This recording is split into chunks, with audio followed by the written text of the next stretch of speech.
नाज़रीन, एक दफ़ा फिर आपको अपने यूट्यूब चैनल पर खुशामदीद कहते हैं। पाकिस्तानी सियासत में और मुल्की हालात में जो तग़य्युर और तबद्दुल हो रहा है वो बड़ा हैरान कुन है, और इस सब का पेश खेमा एक नवाज़ शरीफ की तकरीर साबित हुई है। नवाज़ शरीफ ने जो तकरीर गुजरांवाला के जलसे में की, उससे कुछ बातें बिल्कुल वाज़ेह हो गई हैं। पहली बात तो ये है कि हम मुद्दतों से ये सुन रहे थे कि नवाज़ शरीफ किसी डील के मुतलाशी हैं, कोई खुफिया मुलाकातें हो रही हैं, कोई बातचीत चल रही है, कोई करप्शन का पैसा बचाने के लिए कोशिशें हो रही हैं। किसी तरह वो चाहते हैं कि वो तो बाहर चले गए हैं, मरीम नवाज़ भी बाहर चली जाएँ, फिर उसके बाद ये सियासत ख़त्म, ये वोट को इज़्ज़त दो का बयानिया बिल्कुल ख़त्म हो जाएगा। लेकिन नवाज़ शरीफ की एक तकरीर ने इस सारे फेक बयानिए को तहोबाला कर दिया है, और अब कोई शख्स जो मर्ज़ी कहे, लेकिन कम अज़ कम ये बात नहीं कह सकता कि नवाज़ शरीफ किसी डील की तलाश में हैं या वो खुफिया तौर पर मुलाकातें कर रहे हैं और अपने लिए कुछ कंसेशंस चाह रहे हैं। इसलिए कि नवाज़ शरीफ ने जिस वाशगाफ अल्फाज में अपनी तकरीर में वो सारी बातें कह दी जो लोग मुद्दतों से सुनना चाहते थे, जो लोगों के दिलों में थी, जो इंटेलेक्चुअल्स तक महदूद थी। लेकिन उस तकरीर के बाद हुआ ये कि वो बात आम आदमी तक पहुंच गई। अगरचे इलेक्ट्रॉनिक मीडिया पर वो तकरीर नहीं दिखाई गई, लेकिन हर शख्स ने उसको सुना है और लोगों तक उसकी हीट, उसका पैगाम और उसका मकसद पहुंच रहा है। उस तकरीर के बाद हमने देखा कि एक सेंस ऑफ पैनिक हमें मिलता है दूसरी जानिब से, और वो बड़ा स्ट्रेंज किस्म का सेंस ऑफ पैनिक है। यूँ लगता है कि जल्दी जल्दी में बहुत काम किए जा रहे हैं, और उन कामों में जितना वो बेहतरी चाहते हैं उससे ज़्यादा गलतियाँ हो रही हैं। जैसे आपको पता है कि वो जो कराची में वाक़या हुआ कैप्टन सफ्दर के हवाले से, उनकी गिरफ़्तारी के हवाले से, और जिस तरह मरीम नवाज़ और कैप्टन सफ्दर के कमरे का दरवाज़ा तोड़ा गया, जिस तरह आईजी को अगवा किया गया, ये ज़ाहिर है पैनिक में हो रहा है। और फिर उसके बाद लोग ये समझते हैं कि ये वाक़यात भूल जाएंगे लोग, लेकिन इस तरह के वाक़यात लोग भूलते नहीं हैं। ये बुनियादी तौर पर अगर वफाक इस तरह सूबे में मदाखलत कर रहा है, कितने बड़े सरकारी अफसर को अगवा किया जा रहा है, तो फिर ये आइन शिकनी है, ये आइन से गद्दारी है। तो ये एक कदम हमने देखा जो पैनिक में हुआ। फिर उसके बाद आपने देखा कि एक जियो के बड़े मारूफ और बड़े काबिल सहाफ़ी हैं अली इमरान, वो मिसिंग हैं, और वो जाहिर है उनकी ड्यूटी लगी होगी उस फुटेज के हवाले से जो कराची में आवारी के कमरे के बाहर से जो फुटेज तलाश की गई है, और उसके बाद से वो मिसिंग है। ये वाक़या भी बहुत ख़तरनाक है, बहुत परेशान कुन है, और सारी दुनिया में जिस तरह जग हसाई हो रही है पाकिस्तान की, उसकी मिसाल नहीं मिलती। एक तरफ हम लोग कहते हैं कि FATF की तलवार हम पर लटक रही है, दूसरी तरफ यहाँ पर IG अगवा हो रहे हैं, यहाँ पर सहाफ़ी अगवा हो रहे हैं, यहाँ पर लोगों का जीना दोभर हो गया है। और कल जो प्राइम मिनिस्टर साहब ने इंटरव्यू दिया उसमें इस बात पे बड़ा कहका लगाया और ठट्ठा मारा कि मुझे तो पता नहीं कि IG अगवा हो गया, मेरे लिए तो ये बहुत हंसने की बात है। ये हंसने की बात नहीं है, ये रोने का मकाम है। अगर आपकी हुकूमत के अंदर इस तरह के वाक़यात हो रहे हैं और सूबे के वज़ीर आला को इसका इल्म नहीं है, तो फिर इससे ज़्यादा मकाम इबरत का कोई और नहीं हो सकता। लोगों के जहनों में अब बहुत से सवालात हैं, और यकीन मानिए वो सवालात बड़े जेन्युइन हैं। उन सवालात को रिस्पेक्ट करना चाहिए, उन सवालात को समझना चाहिए। लोग अब ये समझते हैं कि नवाज़ शरीफ ने एक तकरीर कर दी, वो जो बातें छुपी हुई थी, वो मख्फी बातें सामने कर दी, अब आगे क्या होगा।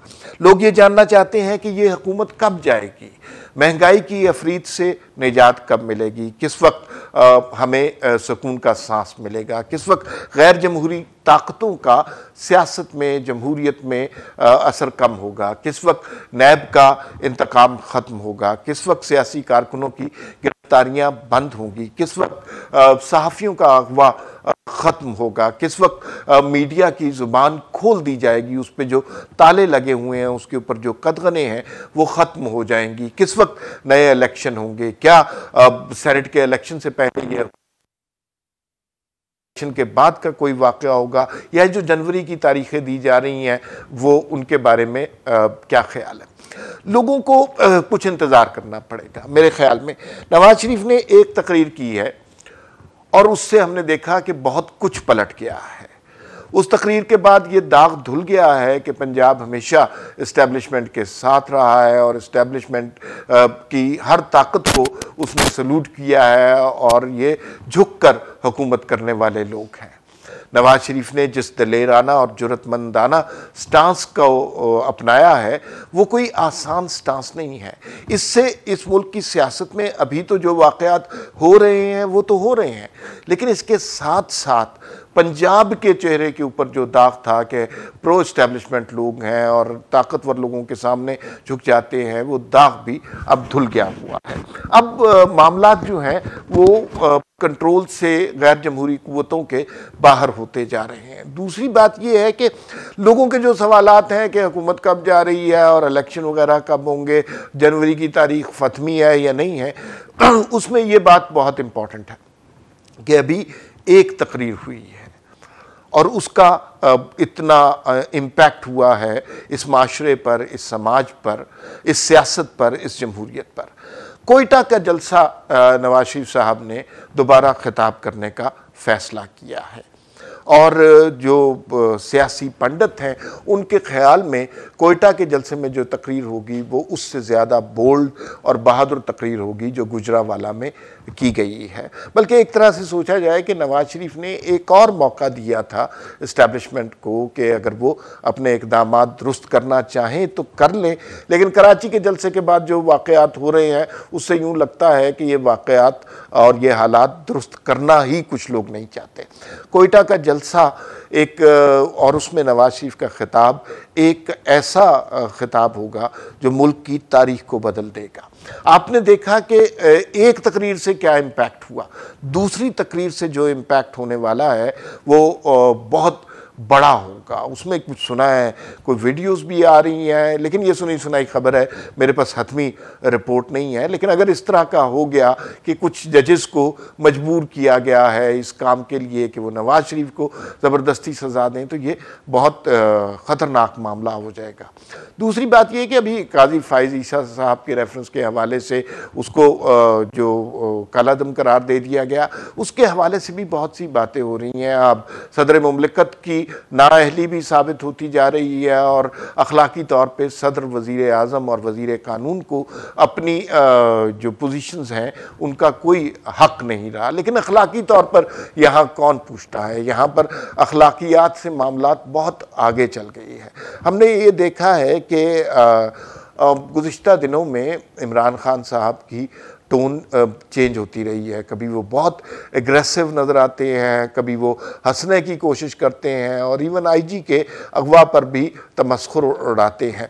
मुझे ज़ाती तौर पर ये लगता है कि ये जो है रेस्टलेसनेस की, बेचैनी की, परेशानी की और पैनिक की कैफियत हैं जो वज़ीर आज़म के चेहरे पर नज़र आ रही हैं। आप ख़ुद सोचिए ना कि जिस शख्स ने हर सियासी कारकुन को जेल में डालकर दिखाया है, जिसने गालम गलोच की है, जिसने लोगों के ऊपर बहतान लगाए हैं, लोगों के ख़ानदानों पर बहतान लगाए हैं, जिसने सवाए गाली के और नफ़रत के कोई सबक नहीं सिखाया, अब अगर उसको ये नज़र आ रहा हो कि उस शख्स की हुकूमत जा रही है और अगर ज़्यादा नहीं तो थोड़ा अरसा ही उस शख्स के साथ वही सलूक होगा जो उसने लोगों के साथ किया है, तो ये बात बहुत परेशानी की बात उसके लिए होगी। फिर उसको रातों को नींदें भी नहीं आती होंगी और डरावने ख्वाब भी आते होंगे। अब मसला ये है कि इमरान खान ने कल के इंटरव्यू में ये बात भी कही कि मैं नए इलेक्शन भी करवा दूंगा लेकिन NRO नहीं दूंगा। मसला ये है कि इमरान खान इस सारी इक्वेशन में उनकी कोई हैसियत नहीं है। वो सिर्फ इस वक्त इस्टेब्लिशमेंट के तर्जमान के तौर पर हमारे सामने मौजूद हैं और उस तर्जमान को जो कहा जाता है वो कह देता है, अकल समझ से वो काम नहीं कर रहे। अब हमेशा से ये नारा हमने सुना है कि खान साहब और ये हुकूमत जो है नवाज शरीफ एंड फैमिली को NRO नहीं देगी, चाहे ये उसके लिए कितना ही गिड़गिड़ाएं। नवाज शरीफ की एक तकरीर के बाद मंजर बहुत ज़्यादा बदल चुका है, अब हालात बहुत ज़्यादा बदल चुके हैं, जिसमें से एक पार्ट वो है कि अवाम तक नवाज शरीफ के पैगाम की रसाई हो गई है और उसकी पेनिट्रेशन हो गई है। दूसरी बात ये है कि जो मेरा ज़ाती तौर पर तजिया है कि ये जो NRO की बात है, अब नवाज शरीफ बड़े साबित कदम हो गए हैं, बड़े हौसले और बहादुरी से वो अपना बयानिया लेकर चल रहे हैं और मेरे ख्याल में कोयटा के जलसे में जो उनकी तकरीर होगी उसमें ये फैसला हो जाएगा कि अब वो इस्टेब्लिशमेंट को कोई NRO देने को तैयार नहीं।